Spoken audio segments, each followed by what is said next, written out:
Hey everybody, and welcome to the live show. I'm glad you're with us here today. We're going to get to lots of questions. Don't worry about that. I just thought I would start off by saying thank you to everybody that's supporting the channel. And for those of you who are watching live, you probably subscribed to the channel because you got a notification that the show is going live. If you're watching this after the fact, maybe you saw it as a suggested video, I would love for you to hit the like button, subscribe, and notifications so that when we do these live chats 3 times a week, we do it Sunday night at 5 p.m. Pacific, that's 8 p.m. Eastern. Tuesday night, that's tonight, same time, 5 p.m. Pacific, 8 p.m. Eastern, and Thursday nights, 5 p.m. Pacific, 8 p.m. Eastern. So make sure you subscribe, hit the notification bell so you get information on that. Same thing as before, if you want to become a top chat, super chat kind of cool cat, you can hit that and type in, and it's an extra fee, but it supports the channel and it gets your question to the top. I want to talk a little bit about, now first of all, Car Cost Canada, sponsor of the channel. They are, if you're looking for information on all of the incentives and rebates and discounts that are going to be happening over the next few months, if you're looking for a new car, sign up at Car Cost Canada, use the promo code MOTORMOUTH, become an expert member. It opens up more searches and the world will be your oyster, friends. I just want to tell you, I want to, before we get into all the questions and answers, I came across something from J.D. Power. J.D. Power, one of the biggest research companies, they do a lot with automotive. They did a survey with SurveyMonkey, which is just basically an online tool. And they did this just before COVID-19 shutdown, okay? So up until March. A reality check about future technologies, talking about automation in cars, and also electric vehicles. And I want to share this with you because I get a lot of questions from people talking about, like, where are we with electrification and what are your thoughts on autonomous vehicles? So this will really explain to you how you and I, we are car enthusiasts. You're watching an automotive live stream. You're somebody that obviously likes cars and you're interested in cars. So you're open to the idea of what vehicles are all about and all that kind of stuff. The vast majority, and I'm here to tell you, the vast majority of people that are out there shopping for a car today know nothing, I mean nothing about cars.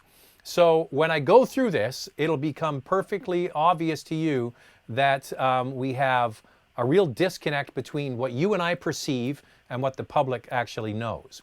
Okay, so they did a study and they found out that they were concerned for automakers because they not only interviewed people who are consumers, but also auto experts. And they said that the push towards making vehicles autonomous has really not resonated with the public. Consumers don't believe the technology is ready. That's the main thing they think about autonomous vehicles. And it went on to say, technology failure or error remains the top concern about self-driving technology in the US and in Canada. It's actually higher in Canada.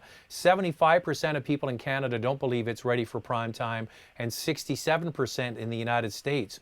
In Canada, here was one quote, "Not practical in Canada where there's snow and messy roads. Camera required, cannot see clearly at times. It would be necessary for them to work properly." So that's about autonomous systems. And it shows that a lot of people don't trust the systems and they really don't want them. Here's an interesting fact about, I'm going to get to your questions, don't worry, I just thought I'd share this with you, about the people in the industry. They predicted that self-driving vehicles by consumers would be available in 18 years from now, 5 years later than they initially predicted. Those are the experts. So when people ask you, if they ask you because you're into automobiles, when do you think we're going to have fully autonomous vehicles? Well, the experts in the industry are basically saying pretty close to 20 years from now is when we're going to have fully autonomous vehicles. Now, here's the one thing that I find is fascinating. This is about electric vehicles. So much hype about electric vehicles in Canada and the United States, all around the world. This is from J.D. Power and Associates studying what consumers think and also what industry experts believe. Few consumers have ever experienced a battery electric vehicle. The majority, 70% of Americans have never been in a battery electric vehicle, and 30% they know nothing about them. They don't know anything about battery electric vehicles. Canadians are only slightly more experienced with battery electric vehicles. 67% have been in one, and 90% say they don't know anything about them. There's a lot of problems around this. Previous ownership doesn't guarantee future purchases. Check this out. This is a statistic from J.D. Power about electric vehicles, of the survey they did. 29% of American consumers and 31% of Canadian consumers express some likelihood to purchase an EV in the next 4 years. So that's roughly a third of people are considering an electric vehicle. At the same time, the amount, sorry, I'll read this again. Almost the same amount have no intention to purchase one. Some who have previously owned a battery electric vehicle won't buy again due to high maintenance costs, purchase price, limited range, and performance in extreme weather. One consumer noted, "Absolute hoax, does not provide enough heat to clear windows in cold weather. Car is cold to ride in the winter." And there's lots of different things in this. I just thought that was interesting.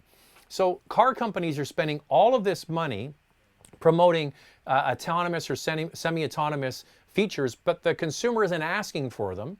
And then when it comes to electric vehicles, they're being forced by governments to make these technologies when clearly a vast majority of people don't know anything about electric cars, and 2/3 don't want one, or they're not really interested in the next little while. So I thought I'd share that with you as we kick off our live stream. What do you think?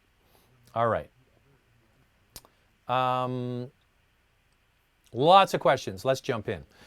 It's going to be a tough time for the automotive industry, especially through 21 and 22, when you really feel the effects of the collapse of the petrodollar.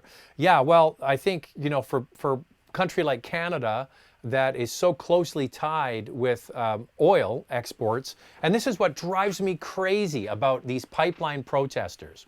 They do not realize that the biggest export from Canada is oil. It's the #1 export, and our dollar is so closely connected with the price of oil, which is why our dollar falls when the price of oil goes down. So, you know, it wasn't that long ago we had parity with the American dollar. So you could buy something in the US for the same price it costs in Canada. Now the dollar's fallen down to about 70 cents. Everything is 30% more expensive, and that's thanks to oil. So when oil is low and the oil industry isn't doing well, everybody pays for it. I think there's a major disconnect between, you know, how our economy works when everybody wants to sing kumbaya and, you know, as we know from the last study I just showed you, most people aren't buying electric cars.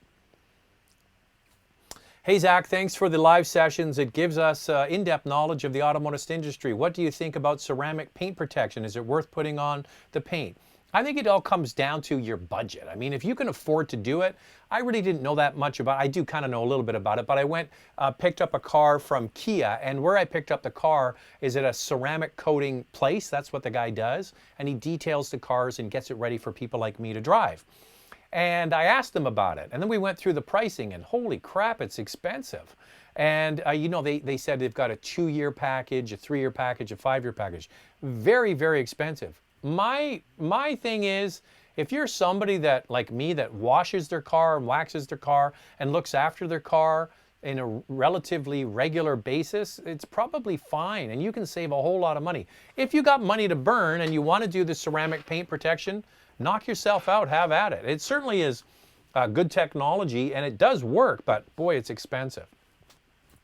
Matt Culver says, the relief cash being spent is astronomical. Why not declare a financial holiday, May through July? Financially, these months will not exist. No taxes, mortgage, rents, etc. Just give us food and fuel. Well, that's basically what governments are trying to do. They're trying to get money into the pockets of citizens, and then you can go. I read an article just before we came on the air here that the vast majority of Canadians have asked for a mortgage deferral up to 6 months, which means they'll take that mortgage payment and tack it on the end with interest, so people will be paying it. The good news is interest rates are going down to pretty much nothing. If you've locked in, then you'll pay at that higher rate. Not when I first bought this house, yeah, we had a locked-in rate. I've always been on the variable rate, so as the rate goes down, you pay less. It's something to consider. But yeah, I don't know. I mean, there's so much to unravel with this COVID-19 and where we're all going to end up. And the more I look at it, the more I think it's not going to be pretty. I think this is going to be a long, protracted, agonizing recovery, to be honest with you. That's just my thought. Multiple Scoregasm, a very good name. I'm not sure your top three. Right now, it's DJ Pleasure Seeking Missile, who hasn't been on in a little while. Huge Haggis has been on, and I like that name. And what is it? Charlottetown Spud from PEI. Hey, Zach, love these 3 shows per week. You should do more subscriber breaks every time you drink a drink of water. Well, that would be good. So now is the time for you to subscribe. If you're watching this live, you probably are a subscriber. You got a notification. But if you're watching this after the fact, please hit the notification, so subscribe and then the notification bell so you'll get a notification when we go live 3 times a week. So thank you for that, Multiple Scoregasm. Will we be getting the all-new A3 hatch or just a sedan? I don't know. They just showed the hatch at the virtual Geneva Motor Show. I was supposed to see it in Geneva, but that got canceled, as we all know. So yeah, no confirmation one way or the other, but yeah, we know we're going to get the sedan. I like the A3 a lot. It's a great little car. Basically, it's a Golf. Hope you and your loved ones are doing well. Most manufacturers seem to have dropped interest rates down to 0% or very near zero, except Porsche. They're still holding on to 4.99. Reason? It's called supply and demand. So obviously Porsche is running the numbers and realizes that they have more demand than supply. I would suspect as we go forward that they too will drop down their interest rate. They probably don't want to get into any incentive races with other brands. But yeah, on those mainline cars like Macan, and also you got to remember right now, there's no inventory coming to these dealerships. So the dealerships don't need to sell a huge number of cars because once all the cars they have on the lot and at their pound where they keep the cars are the ones that are on transit from the factory, once they're here, that's it. I mean, they're slowly starting up production in Germany. I heard that it's this week that they're going to start to pick up production again. So it depends on where the car is made, but there will be a delay again. So if, say they start producing a Macan today, it takes about 3 months for it to arrive at the dealership.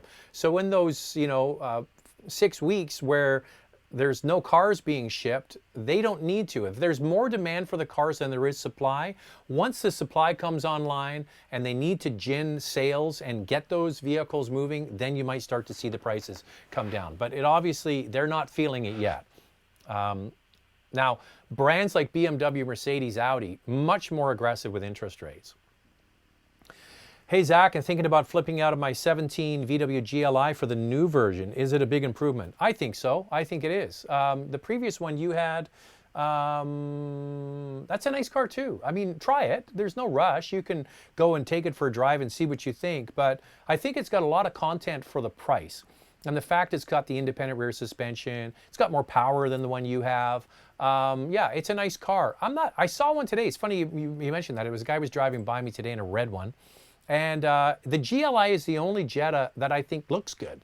The regular Jetta, I think the gap in between the wheel and the wheel arch is too high, and you get a lower ride height if you get the R line, and I think it's lower a little bit with the GLI, and it looks better.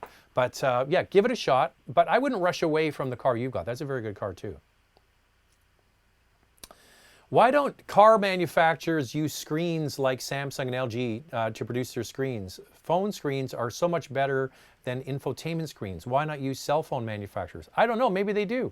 I mean, there's not a lot of screen manufacturers in the world. I'm not sure who makes them. Some of them have the reflective coating on them, which might be a special technique. Like some screens are much better in bright situations than others, but cell phones are so bright and vivid. I don't know the answer as to who makes them. It probably is some of those big manufacturers. Portuguese Water Dog, love the show. Great point about buying a car and factoring in depreciation and overall cost. Is it safe to say depreciation is poor? If the depreciation is poor, buy the car used, and the depreciation is good, buy new. One of the biggest problems with buying a used car versus a new car is that you don't get access to these super cheap interest rates. For example, a new car, there's going to be, most manufacturers will be at, I guarantee you, within the next, for the next several months, are going to be 0% interest or 0.9, like basically zero interest. If you go to the bank and you say, hey, bank manager, I want to buy a used car. I need to borrow $15,000 to get this car. They are not going to loan it to you at 0% interest. You might have a line of credit you can get, but it's not going to be anywhere near 0% interest. So you have to factor in the cost of borrowing the money over the term of the loan and then factor in the depreciation. So it's a bit of a dance. I found with some cars, you get to that sort of sweet spot where the car is about 5 years old, and then you can drive it for 2 years and sell it, and the depreciation isn't really that much. I own quite a few BMWs that way. I would buy them to be about 5 years old, and then I'd keep them for 2 or 3 years, and I'd sell them, and basically from what I bought to what I sold was a few $1,000s, right? So you have to have the appetite to fix the car if it needs repaired, though.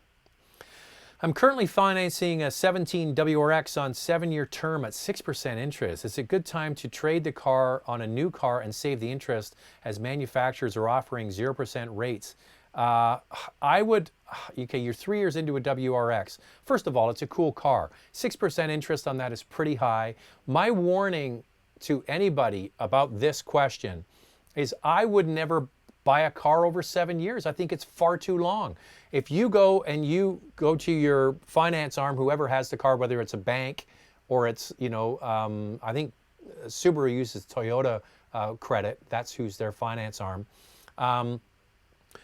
You will probably find out that what the car is worth and what you owe, there's still a disconnect. And when you have these super long amortizations, like 7, sometimes 8 years, you never ever get to that equilibrium until you get close to the very end of it. So if you can flip out of it, yeah, great. You might want to take advantage of the lower interest rate. But I would be interested to know what you owe versus what the car is worth. And you could be what they call upside down. And please, please, please, please, please, don't roll that negative equity into the new loan, because some dealers will say, oh, you're $3,000 upside down on this. We'll just take that $3,000 and roll it into your new payment. It's cheap money. It's 0 or 1% interest.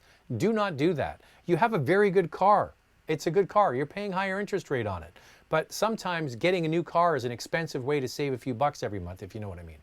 So please do the math. We'll be looking for a utility 40, 50,000 budget that is fun to drive, and since coming from WRX in the city, do you have any, don't have any kids?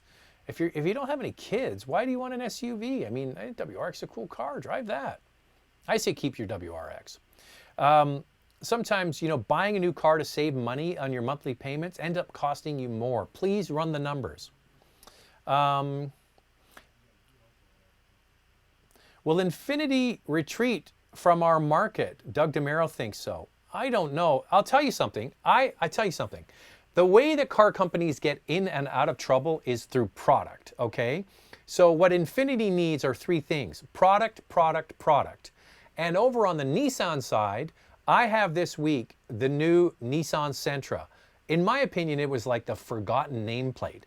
Back in the day when I was younger, a while ago, you would say Honda Civic, Toyota Corolla, Nissan Sentra. They were all very close. The people would consider a Sentra. But as the years went by, it became a forgotten nameplate. I'm here to tell you, and the review will be out in a couple weeks. Andrea's going to do it with me. This is a very good car. They did an amazing job. So if they put their mind to it and come out with good product, they can get themselves out of this hole. But the Q50 is old. The Q60 is old. The QX60 is old. I mean, they need a new Pathfinder and they need a new QX60. Those are their mainline cars. The QX50 kind of missed the mark, if you ask me. Having a variable compression engine and a CVT, it was like, why?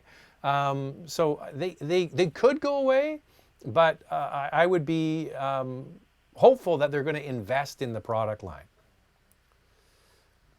Huge Haggis is here. Hey, Huge Haggis. Found out in company. I don't know what this means. The millions of... There's one thing I read. It was on B&M Bloomberg, talking about the finance arms of some of the big companies. This was a U.S. story, but I think it has implications. if we see the bottom fallout of the used car market, and there's speculation that might not happen. We might have a dip initially because everybody's freaking out and no one's buying a car. So in order to sell a used car, you got to put it at a discount. But there is a theory that people are not going to want to jump on subways and buses or do car sharing. They're going to want to buy a car. So the used car market might actually start to improve. But this article was all about what's happening with the used car market right now and the auctions that are happening around North America, and they're seeing a huge depreciation in the value of used cars, which is going to hit Ford Credit, General Motors, Toyota, all of these car brands, because when you have a lease, you've negotiated the end of lease value. We'll pick a round number. The car's worth $40,000. After 4 years, Ford thought it's going to be worth 20. Well, if it goes down to 15, they're on the hook for it, not the person that has the lease. So you could see a massive depreciation in the value of cars, and the credit arms are the ones that have to absorb that, which is why I say a lot of people, it's an extra layer of protection. If you have a lease, you know exactly what the lease value is going to be at the end of the lease, and you can be ahead of the game. I had an X5 years ago. It was the first car I ever leased. It was an X5 with the 4-liter V8 in it from 2005, and then fuel prices went crazy a few years later. And I had full intention of keeping the vehicle, and it had low miles on it. I thought, well, it's probably going to be worth more than the lease at the end. Well, fuel prices crushed V8 SUVs, and the price of this thing went in the crapper, and so I just gave the car back to BMW. They're the ones that absorb the depreciation, so it's going to be interesting to watch. Super chat here from Gladio2. Thank you again. You've been a regular contributor. So if you want to do a super chat, you're more than welcome to get one in and help the channel. Most casual car enthusiasts complain about the lack of manuals. Small turbos and CVTs are the same people buying RAV4s and CRVs when their money on the line. Case in point, my manager. Let me read this again. Most casual car enthusiasts complain about lack of manuals, small turbos, and CVTs are the same people buying RAV4s and CRVs when it's their money on the line. Okay, a case in point, my manager. It's true. Everybody can be an armchair quarterback and say, that car sucks because it has a CVT or blah, blah, blah, blah, blah. But when you actually go to buy a car, sometimes things change. Maybe you have a spouse that really likes the car and you just got to suck it up because you got to keep your spouse happy. That happens a lot. Yeah, it's interesting to see when it comes to putting your own money down what people actually choose. I agree with you 100%. Should we change our perception towards Korean cars nowadays? Do Hyundais actually have lower total ownership costs than, say, a Toyota Honda, considering the resale generally lower than Japanese?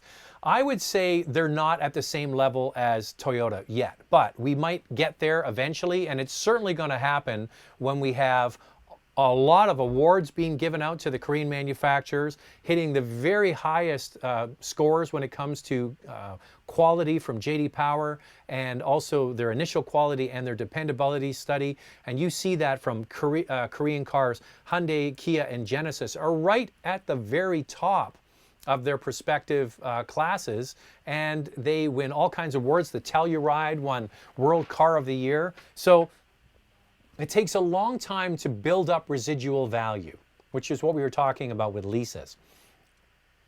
Toyota has a running start at this, obviously, right? And so does Honda. They've been producing high quality cars in mass volume for decades, right? So the residual value of those cars is baked in because they have such high brand recognition. So yes, back to the whole thing about we are car enthusiasts, we follow this kind of stuff. Our perception of a Hyundai and Kia is probably higher because you know more about them and I know more about them than the average Joe. But the average Joe doesn't really know much about whether Hyundai and Kia are producing good quality cars. They might get to experience them if they're buying one, but yeah, it takes a long time to build up perception and also residual value. 49 years old, I still get suckered in by the idea of something like a manual Blackwing Caddy wagon with sticker manual or rear-wheel drive Mazda 6. Do you still have enthusiast daydreams like this? This is from Jorge. One of my favorite cars of the last few years, getting back to your, and the Blackwing is this special sort of line of cars they're going to have from Cadillac with the V Series. One of my favorite cars, you can go watch the review on the channel. I get a different car to drive every single week. And a lot of them I drive them, I enjoy them, but I give them back and I don't ever walk away and go, oh man, I wish I had that car. Because a lot of them are similar, right? Like there's a lot of generic stuff in cars. The Cadillac ATS V Coupe with the manual transmission, the video's on the channel. When I gave that car back, it was a sad day. I absolutely loved it. It was manual transmission, beautiful engine, rear wheel drive, perfect balance, great steering feel. Cadillac knows how to make a proper car.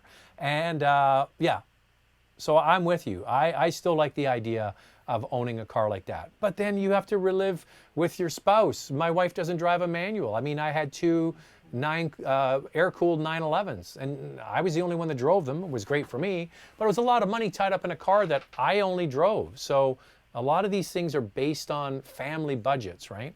I agree with you. I'd love to have a car like that.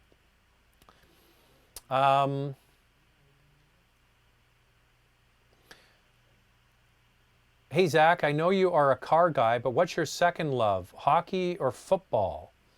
I would say I'm more hockey than football. I'm getting into the NFL, though. My son, Jack, is playing NFL right now. And Gronkowski has signed with, is it? Hey, Jack, who did Gronkowski sign with? Tampa Bay Buccaneers. The Buccaneers. So he's going with Brady, right? Yeah. My son's next door playing Madden right now. So he's getting me into football. I'm a Bills fan because I grew up in Toronto. And he's a Seahawks fan because we live near Seattle now. But my second love is probably hockey. I miss hockey.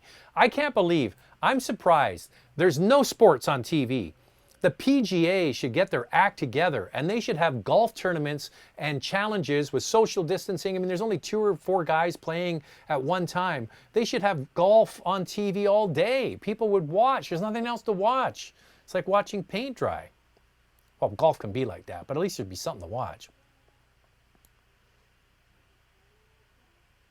Hey, Zach, what are your impressions on BMW 330e rear-wheel drive for winter driving? As good as front-wheel drive?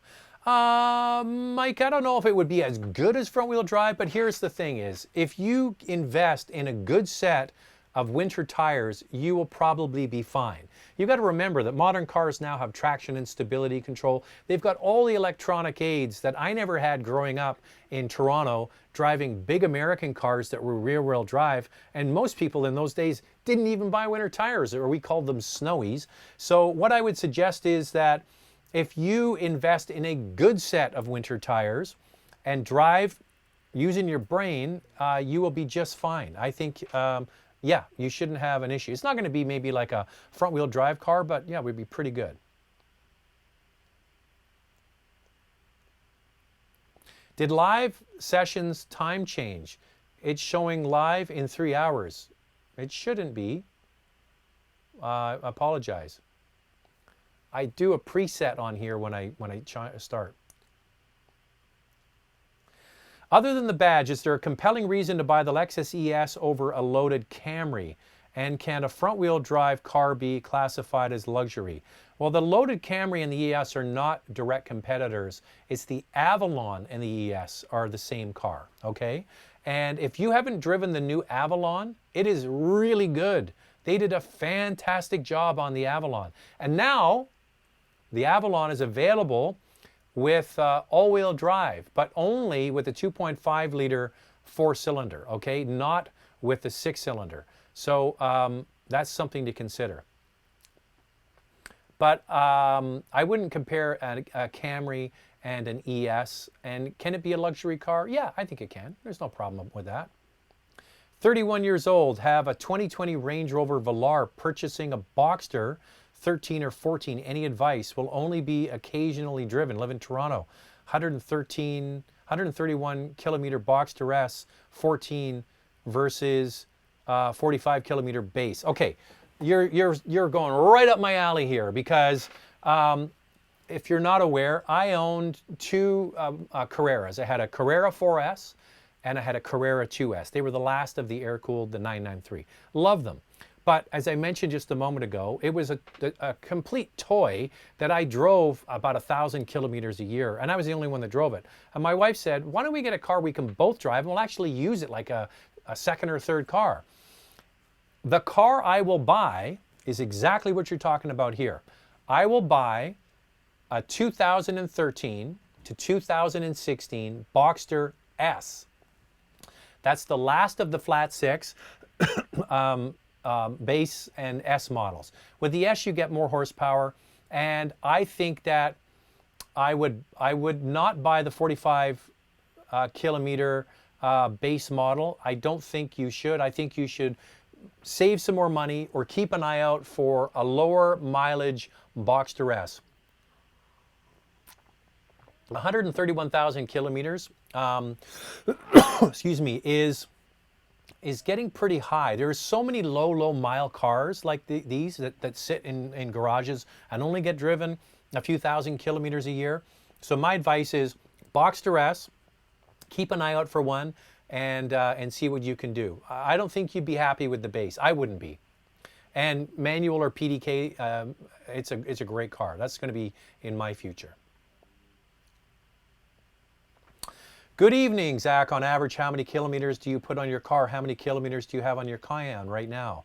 The Cayenne, excuse me, I don't have COVID-19. I have acid reflux. You know what I do? I actually eat these like Tums before we start.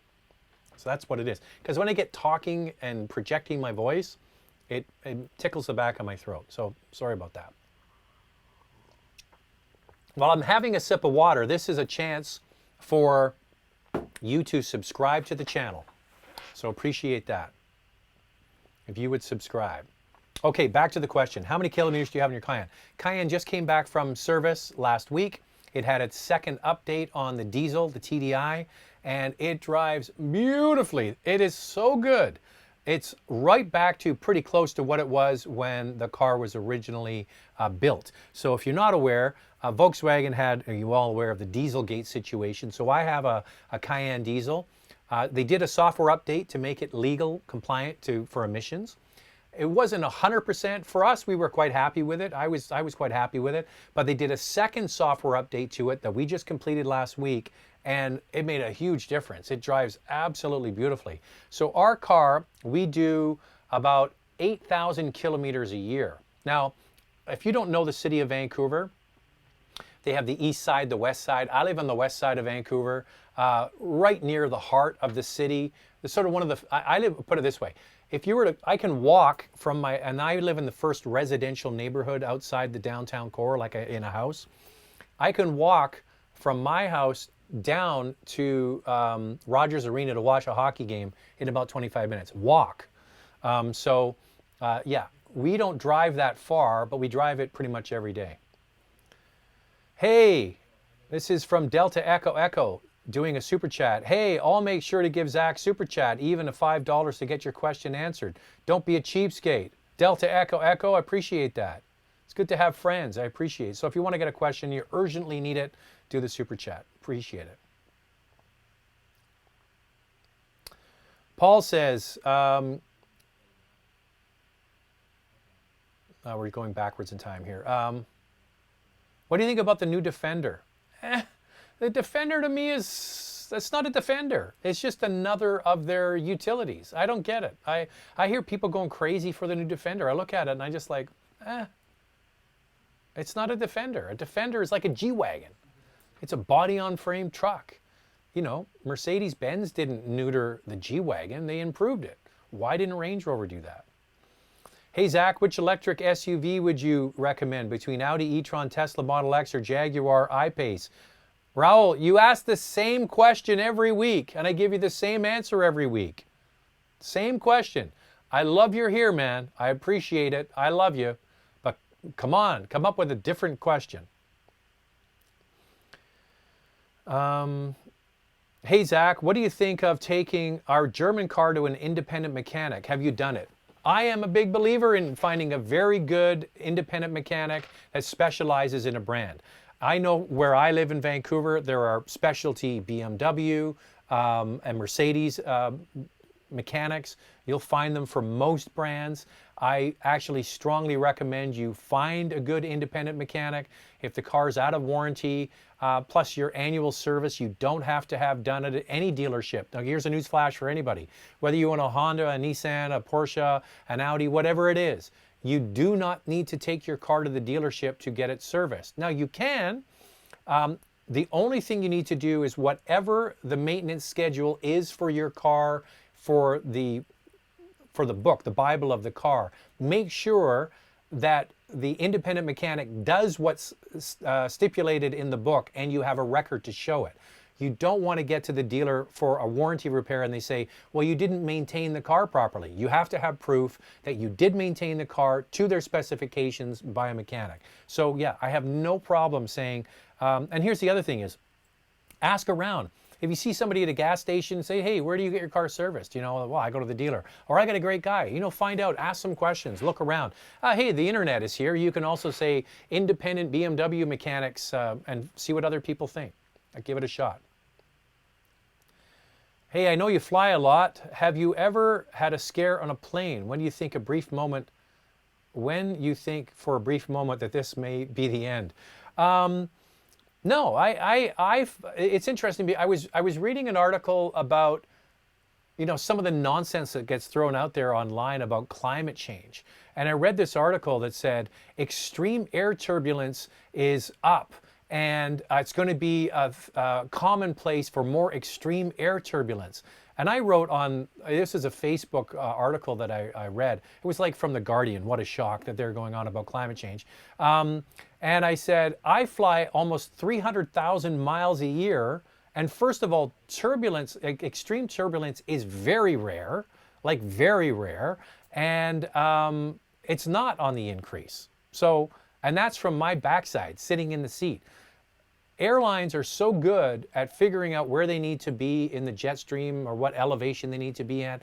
And sometimes you get into dirty air and you have to ride it out. But very rarely do you ever get into extreme turbulence. You get some chop, but not much. And I've never had a moment, touch wood, in an airplane where I thought I was going to buy it. The scariest flight I ever took, and I'll never fly this airline again, is Allegiant out of Bellingham, just south of here. Cheap airline. You fly from there, you go to sunshine destinations, and we were flying into Phoenix, and we got a crosswind, and if you know the Phoenix area, it can be quite windy, and the plane is lying, this thing was like some old crappy 727 or something, and I'm looking right out the window, by the window, over the wing, and we're just about to land, and then a crosswind comes up, and the plane goes like this, and I swear to you, that wing was within inches of the ground. And then it went bang back down on the runway. Aborted landings are not that uncommon. So you come in for a landing and then all of a sudden it's full thrust and they go off again. The first time it happens, you're like, oh my God, what is going on? But after you've been through a few aborted landings, it's like, something happened, they got to go around. Hey, Zach, recently rented a base model Accord from Avis for a trip. Loved it. Well equipped, plenty of power, decent handling, good on gas, roomy. Do you like the current Accord? I do like the Accord.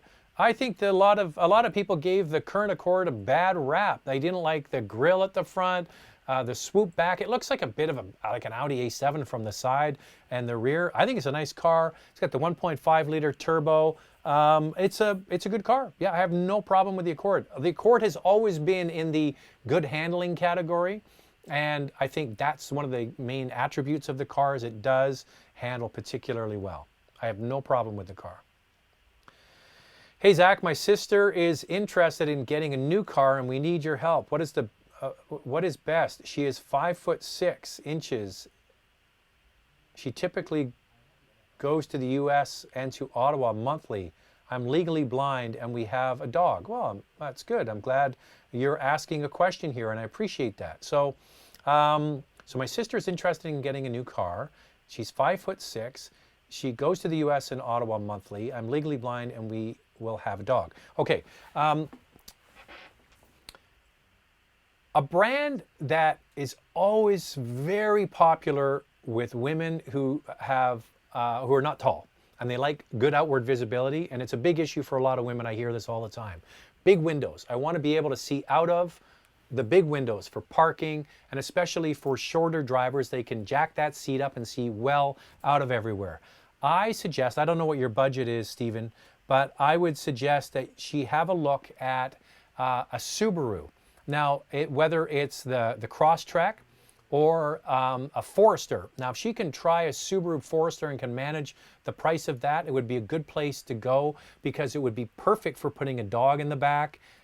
Big doors, easy for you to get in and out of as well. But for somebody who's shorter, the seating outward, the seating position and the outward visibility is second to none. Like, there's nothing better than that. So tell her to give that a try. I'll be here every couple of days. If you have another question about another car, if she can't afford the Forester, maybe the Crosstrek. And I'm not sure how big the dog is.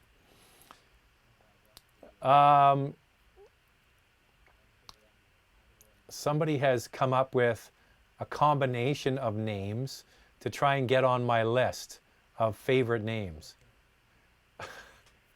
Let's jump ahead here.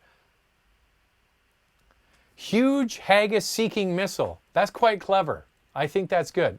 Regulars know DJ Pleasure seeking missile's #1. Huge haggis is #2. So someone's come up with huge haggis seeking missile. You're not getting an automatic top 3 just because you combine them, but I will give you a gold star for coming up with the 2. Which compact car under 30 has the lowest NVH? I'm not sure it's even made anymore, but I would always say, if you were looking for a quiet car and a smooth ride, you'd be hard-pressed to find a car smoother and quieter than a Chevy Cruze. A lot of people are going to be surprised by that. Chevy Cruze is a really nice car to drive, especially for people. I get lots of questions. Like, there's so many people that think that everything should be racy and fun and really, spirited driving. For a huge number of people, it's the opposite. They want smooth, they want quiet, they want insulation from the road, they want a nice quiet cabin. So under 30,000, compact car, Chevy Cruze. Portuguese water dog, C300 wagon or A4 all-road? The answer is yes. I think I like them both. They're very different. I like the look of the all-road. I like the drive of the C300. They're both very good cars. Yeah, so it might just come down to the price, which it brings in Car Cost Canada. You can go and become an expert member by typing in Motormouth as the user, not the promo code. That's my username. Promo code Motormouth. Become an expert member, and you can search these two cars. And often what happens is, when it comes down to which one's it going to be, it's which one's got the better deal, which one's going to be cheaper every month, that sort of stuff. But the answer, C300 wagon or A4 all-road, the answer is yes. Another super chat. They're rolling in. I love it. Follow-up Porsche question. What month to buy that Porsche? 131,000 is a lot, all dealer service. What would you consider the upward kilometer for a 14-ish Boxster S? So it's the Boxster S question. What month to buy that Porsche? It's all dealer service. Well, here's the thing is, if you're considering buying a 2014 Porsche Boxster S, you have to do all of your research. So if you're saying it's all dealer serviced, well, that's great. The dealer can give you a Carfax. They should give you that. If you are in a province where you can do an insurance search to find out if the car has been in any major accidents, and Carfax should help you with that as well. You want to see all of the service. You want to find out what recalls or anything that's been done on the car through the dealership, if they have all of those records. And then if you're really interested in this car, like 131,000 kilometers is not a lot for a Boxster S. It will drive indefinitely if you service it properly. So the price has got to reflect the high mileage, considering the car's not that old. So somebody had this car and drove it a lot, which is opposite to what most Boxster S's that are for sale. Most of them are garage queens that get driven infrequently and they have low mileage. So you better get a hell of a deal on this car. But the #1 thing that you need to do is get that car to a mechanic that knows Porsches and knows that car and can do a very thorough investigation called a pre-purchase inspection. So you will pay for it. So here's an analogy. Here's Larry's Porsche. Send it over to Bob's Porsche. Make sure Larry and Bob isn't owned by the same person. So they will send it over, and then you get Bob's Porsche to do what's called a pre-purchase inspection. You will pay for it. It's going to be anywhere from $200 to $350, something like that. They will go through the whole car, and you are the only one that reads that because you paid for it. Then you can go back to Larry's Porsche and go, hey, this, and this needs to be addressed. You got to address the price. Bring the price down or get them fixed or whatever they're going to do. So please make sure you do your research. Carfax, insurance reports, also get a pre-purchase inspection. Find out if the car has been in any accidents, things like that. Do your homework. It will save you a ton of money. My biggest piece of advice for anybody buying a Porsche is buy the best Porsche you can find for the money. And if that means saving up for one more year and getting a better one, that's maybe not bad advice. But buying the cheapest Porsche can end up costing you the most money. So that's basically what I'm saying to you. These are easy. My number two piece of advice about buying cars like this is buying expensive German cars is easy. Maintaining them is hard. So be aware that this is a car that's out of warranty, it's got higher mileage, and your first return back to get it fixed could be thousands and thousands and thousands of dollars. It might not be, but it could be. Derek says, hey, great show, stay safe. Trust me, I'm trying. Josh, hi from Montreal, hailed 4 times today. Hey, I don't want to gloat or anything, but it's been absolutely lights out gorgeous weather here on the wet coast. They call it Vancouver the wet coast. We haven't had rain for like 6 weeks. It's been sunny and warm and beautiful every single day. Yeah, absolutely. I look like I got a tan. I've been out in the sun so much. Hey, Zach, thanks for the show. When are you going to talk about the GMC 1500 diesel? The video will be up on Saturday, okay? So last week I did a video on the Duramax. I will have that video out on Saturday, okay? So stay tuned for that. By the way, I love the drivability of it. I did a bit of a comparison between the Ford and the Ram, but the combination of that engine and that 10-speed automatic, so good. All right. What is better value, hybrid or full EV? Which one will save the most money long-term, maintenance and everything else? Oh, this is a long answer. I'm not really going to get into the full long answer. It all comes down to what is the cost of the car, okay? Electric vehicles are expensive. Yes, you're going to pay less on fuel, but they're so much more expensive to purchase, okay? You can get a hybrid car for under $30,000, okay? That is going to be very efficient on fuel. And right now, fuel is cheap. And the other thing is they have a known resale value. I think for most people, a hybrid car or a plug-in hybrid car like the Prius Prime, for example, you can have a bit of both. You can have a plug-in Prius. I think it starts at $32,000, $33,000. That's not that expensive. And there's still some rebates on that car because it does have a plug. So you could get it down to like $30,000 versus full electric cars.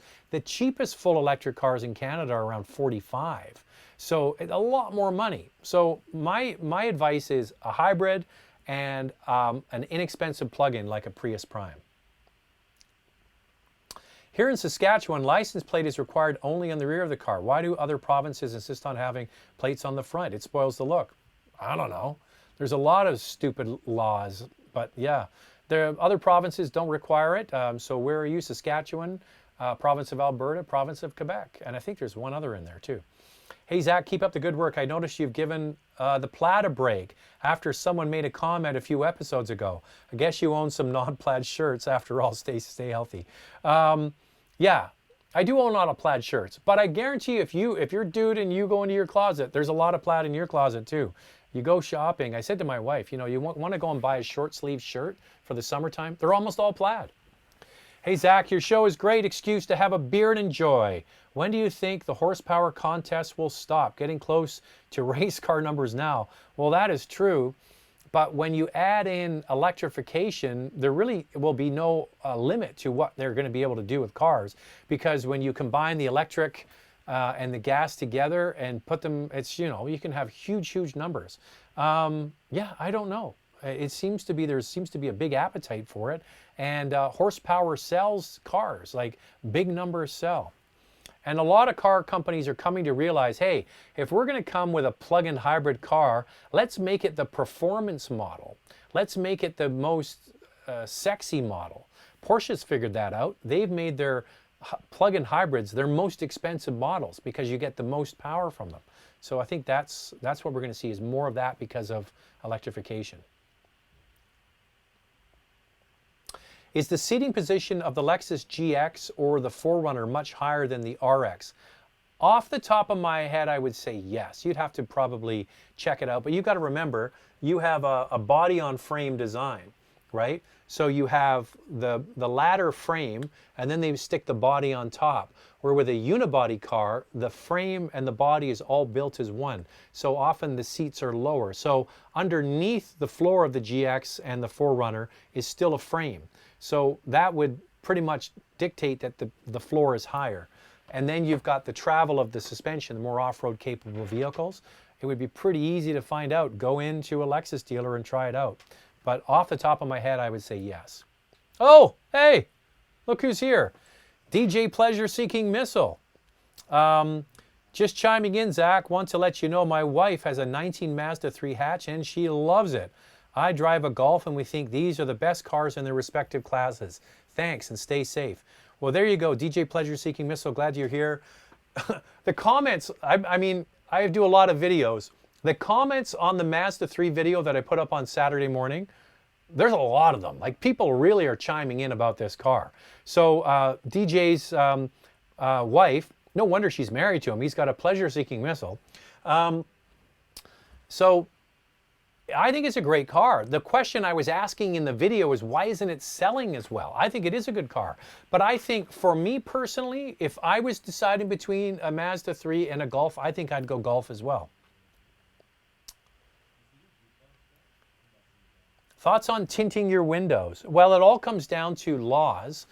Typically, you're not allowed to tint front windows, or if you are, it's got to be very mild. Tinting windows was a real big thing in the 90s and the early 2000s. A lot of cars now come with factory tint, which I think looks pretty good. Hey, if you have a, like I had a 5 Series station wagon from the 90s. It was a 92 5 Series wagon, very rare car, an E34. It didn't have tinted windows, and I put tint in it, and it looked pretty damn good, and it was actually a lot cooler.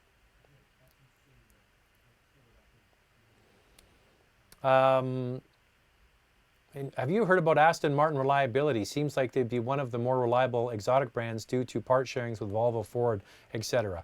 Those days of sharing are long gone, by the way. Aston Martin now has nothing to do with those brands. In terms of pure driving experience, can you rate an order of things to have? Rear-wheel drive, manual transmission, normally aspirated engine, or limited slip differential? Well, you'd have to probably put them on one car and say which ones would you get rid of first. I would say, in terms of pure driving experience, can you rate in order of things to have? I would say one you've missed is steering feel. I think it's very important. But I would say manual transmission, rear-wheel drive, and then I would say, I would even say naturally aspirated engine, and then limited slip differential. The one I would put in there, I would go manual transmission, steering feel, rear-wheel drive. They're all important, but for example, here's a perfect segue. Today, I did a quick video on this car. You're going to see a video on this later this week. This is a 2007 Shelby Mustang GT500. This is the first year that Carroll Shelby's name was back on the Mustang again, in 2007. This car has less than 500 miles on the odometer, roughly 800 kilometers. The guy who bought this car took it and parked it, put a car cover on, and now it's going to be for sale. So a guy who owns a small boutique dealership that I know, that I bought and sold cars with, he's a good friend now. He let me have I did a video on it that they're going to use to help sell the car, but I drove it. And you know, all the things you're talking about, manual transmission, check. Rear wheel drive, check. The one thing I liked, which this car has is a really direct steering feel. But you drive that car, it's pretty cool, man. So less than 500 miles after 13 years. That'll be cool. It's the newest 13-year-old car I've ever seen. Hey, Zach, which 2020 midsize sedan do you recommend? Civic, Forte, Elantra. Well, these are not midsize. These are compact. And I'm going to tell you something. I never thought in a million years I would throw this into the conversation. But I got to tell you, because I'm driving it this week, the new Sentra is really good. They did a good job on it. They improved the head unit. The styling is good. The inside is fantastic. It drives well. The continuously variable transmission doesn't drive like crap. It's very responsive. I did like the Forte a lot. I thought it was very, very good. The Civic is a Civic is a Civic. It's going to deliver the mail every single day. And the Elantra and the Forte are their cousins, right? You know that. So yeah, there's no wrong answer between the Forte and the Elantra. I think the Forte looks better. But throw in the Sentra. And they went to independent rear suspension. They did a lot right with this car. I was talking about it earlier. How you get out of trouble in the car business is product, product, product. If this is the direction that Nissan is going with their new product portfolio that's coming, like for example, they need to update the Rogue. There's a perfect candidate. If they can do similar things with that product that they did with this Sentra, things are going to look much better for them. Grant was asking the question, do you think used car sales will drop in price? I think what we're seeing in the United States, I referenced an article earlier, if you're just tuning in now, it talked about how car sales, used car sales in the US have plummeted, the values, but I think that's only because everything's frozen up, right? Auctions aren't going at full capacity and dealerships aren't open and all those sorts of things. There are two schools of thought here. One is that there might be more demand for used cars because people are looking for an alternative if they don't have the money for a new car.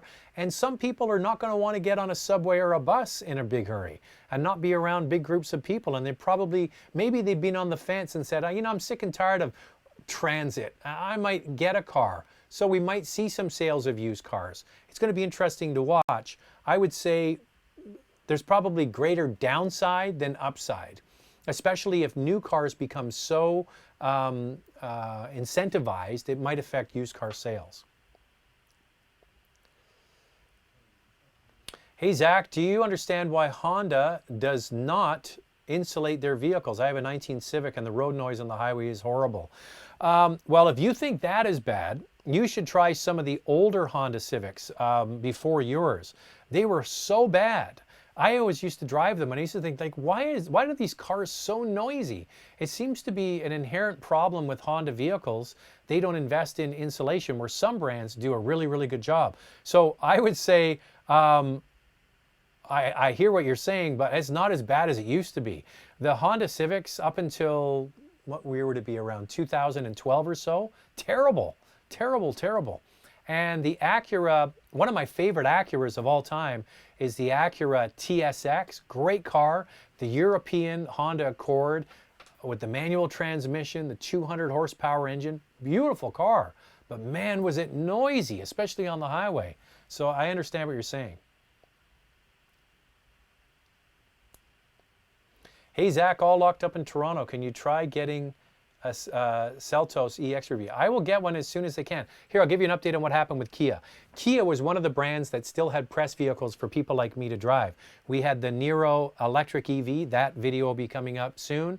And I was supposed to have a Telluride this week and then another Kia next week. I can't remember what it was. They just pulled all of them off the fleet as of last week. So Kia is out of business when it comes to press cars. And I'm not sure where they are with delivery of that vehicle for our press fleet. As soon as I get it and when it's available, I will do a review.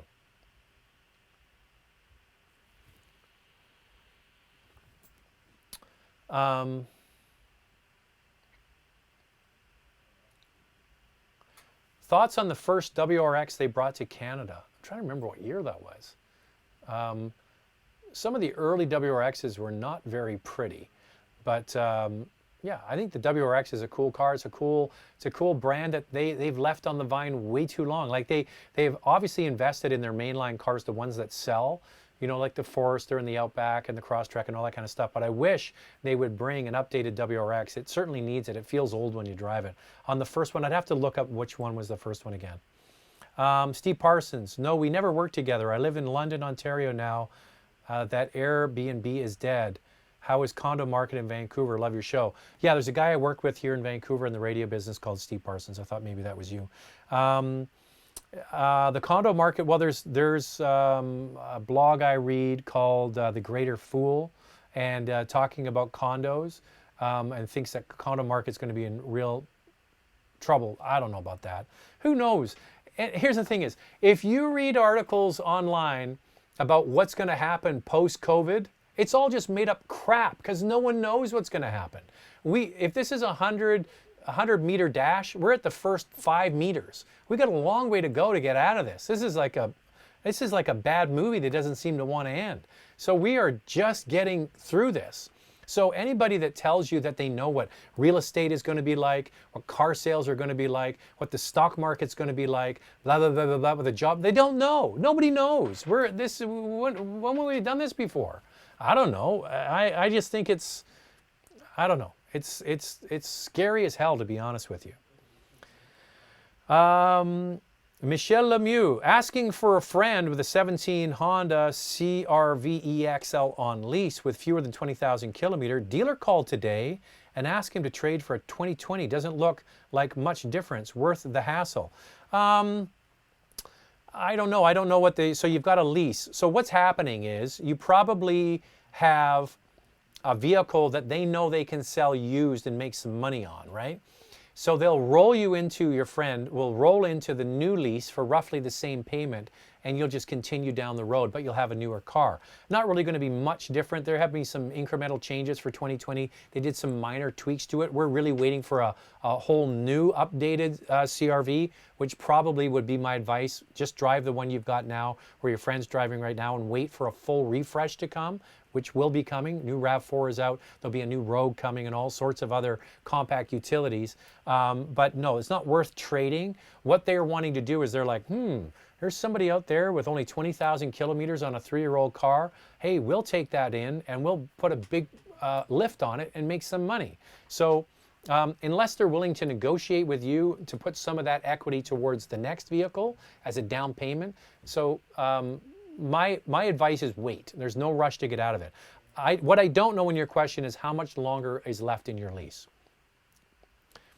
What's on your wrist today, Zach? For those who are not aware, I have another channel which I'm crap at uploading videos on. It's called Watch This, where I talk about wristwatches. So today I'm wearing my my blue Tudor Submariner called a Snowflake. That's what I'm wearing today.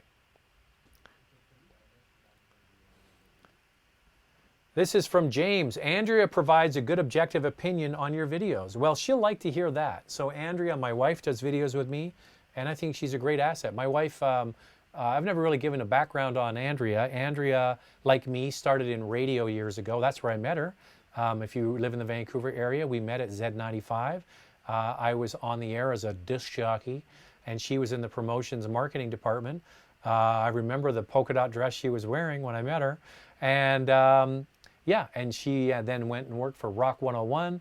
But my wife's background is news. She started in radio reading the news. So she has a broadcasting background, as I do.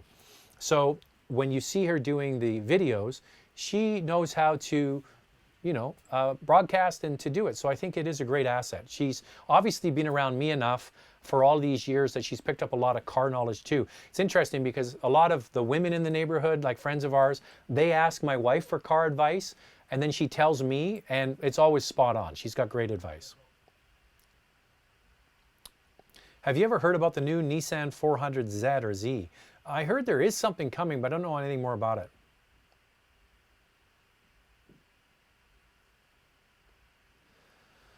With the price of oil today, I see a great return of the V8. No.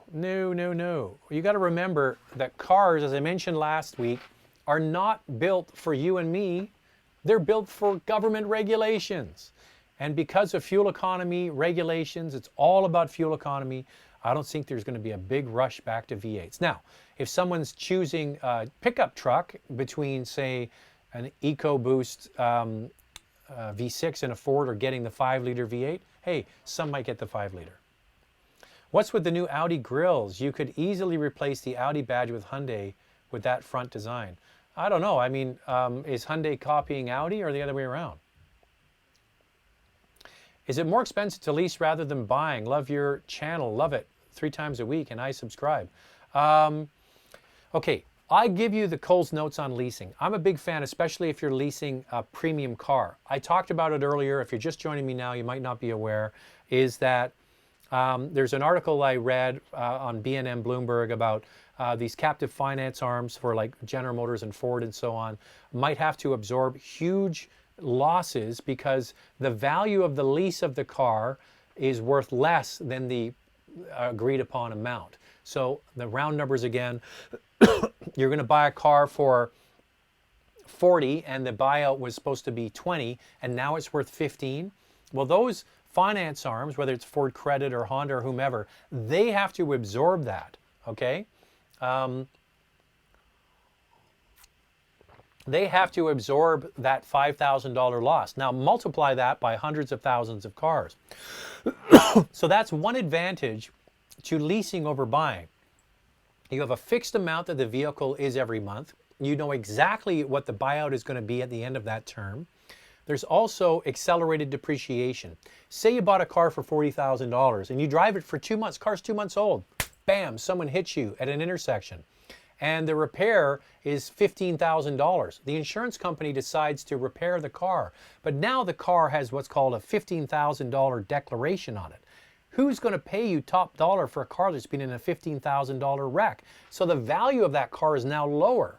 But if you lease the car and you repair it to the manufacturer specifications, meaning using one of their requested repair centers, they absorb the depreciation. So at the end of the 3 or 4 year lease term, that car is worth less because it's been in a bad accident. You don't pay that depreciation. The lease company that owns the car does. So that's another layer of protection. Another one is, most people finance their cars. Take that $40,000 number again. You finance the car and then you finance the tax on top of that. We'll pick a round number of 10%. So you're paying $4,000 more for the tax. So you're now financing $44,000 over 4, 5, or 6 years. When you lease, you pay the tax every single month and only on the amount of the lease, okay? So there are advantages to leasing versus buying. And I particularly like them for premium cars. I call it the 3 or 4 year test drive. If after 3 years you've had no issues, the car's been reliable, the dealer treats you well, the car is sound, then you might want to buy it out and keep it, all right?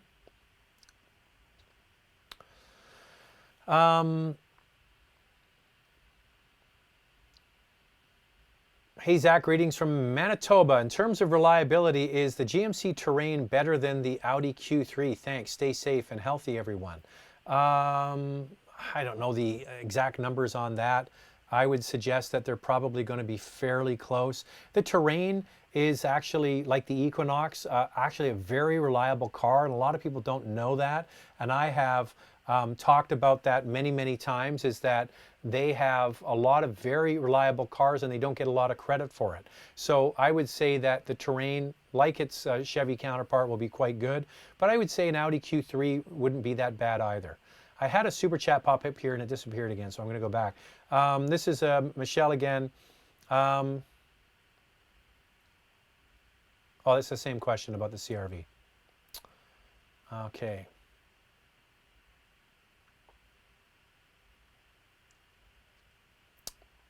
Got to get back to where I was.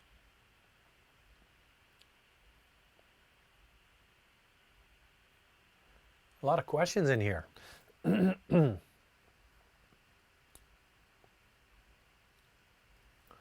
So by the way, while I'm looking for this, if you're watching this after, not live, please subscribe to the channel. I'm doing these 3 times a week, and if you subscribe and hit the notification bell, you will get these questions. You will get these questions and answered notification pop up, and you can watch them live. Will Ford Bronco launch be pushed? Any updates on when it will be available? Is it a good idea to wait for 1 year before buying this new model, as Ford in the past has issues with Explorer? I don't think they even know. All of the launch dates for North American production for auto assembly plants keeps getting pushed back. We're seeing a push in the southern United States to open up again, and there will be auto assembly starting up probably in the next couple of months. But what Ford's going to do around this launch, and what all manufacturers are going to do around the launches, like the other vehicle they have to launch is the Mach-E, the Mustang, the full electric was supposed to be this year. So yeah, how are they going to do that? I don't know. They were supposed to show the Bronco at the New York Auto Show, which was supposed to be 2 weeks ago. I was going to go as a guest of Ford and check it out. Yeah, I'm not sure what they're going to do. And until we get production starting up again in North America, it's going to be a waiting game. I think they're trying to make it up as they go along, to be honest with you. Have you ever driven a Buick Verano with a 2-liter turbo engine? If so, what did you think? Lennox Lewis. Is that Lennox Lewis, the boxer? How cool is that? Lennox Lewis. Now, I talked earlier about somebody was asking about a compact car that was quiet, under $30,000. The Verano was one of the quietest cars I've driven, and that is a totally underrated car. So what they do is they took the Chevy Cruze and they gave it quiet tuning, the Buick quiet tuning. So that's more acoustic glass in the windshield and the side windows, the firewall, and they do a bunch of what Buick calls quiet tuning. And that made an already quiet and comfortable car even more comfortable and quiet. So I liked the car a lot, and it never sold in big numbers. And Buick, if you're not aware, is one of those brands that has always had above average industry standards when it came to quality scores. A lot of people might not know that, but year after year after year, Buick was right near the very top in terms of quality studies. So if you're looking at a used Buick Verano, there's probably not many other people looking for one. You probably get a good deal on one, and a pretty damn good car too.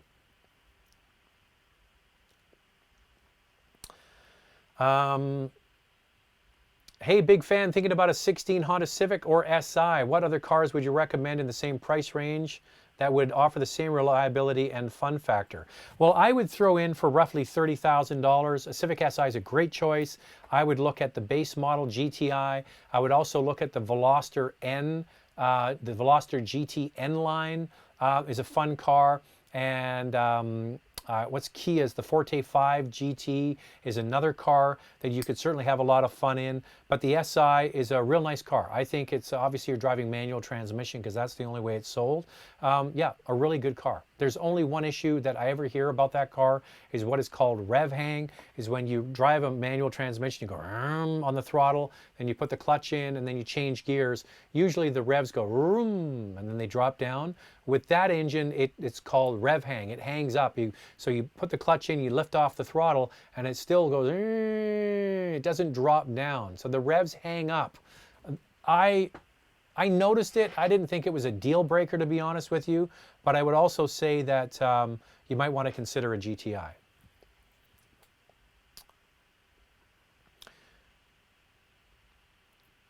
Saw you on the seawall in Vancouver while I was jogging, visiting a friend. Toronto guy, Porsche question. I saw you on the seawall in Vancouver while I was jogging, visiting a friend. Well, why didn't you say hello? Was going to stop and say hi, but thought it was creepy. Well, there you go. So, well, I'm glad. I hope you enjoyed your time here in Vancouver. Hey, Zach, what are your thoughts on the 4th Gen Acura TL Super Handling All-Wheel Drive as a used car purchase? So I believe what you're saying with the 4th Gen is the last gen, right? Is that the one? Built like a brick. I didn't love the looks of it. I thought it was kind of an odd-looking car. It's one of those cars with the design that's actually aged better than I thought. So I would suggest that it's like it was chiseled out of granite. When you close the doors, it was like thunk. It just felt so well made. And that's what's my biggest knock against the TLX. It just didn't feel the same as the old TL.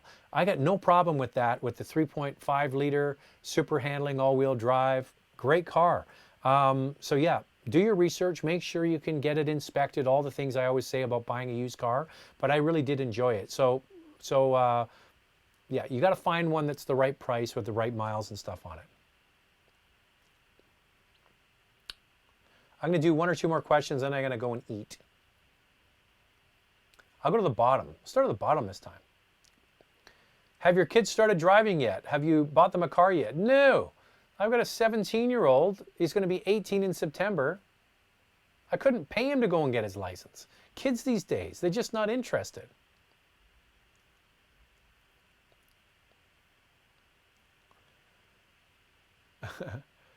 All right, I think I'm going to wrap it up now. We're up against the clock.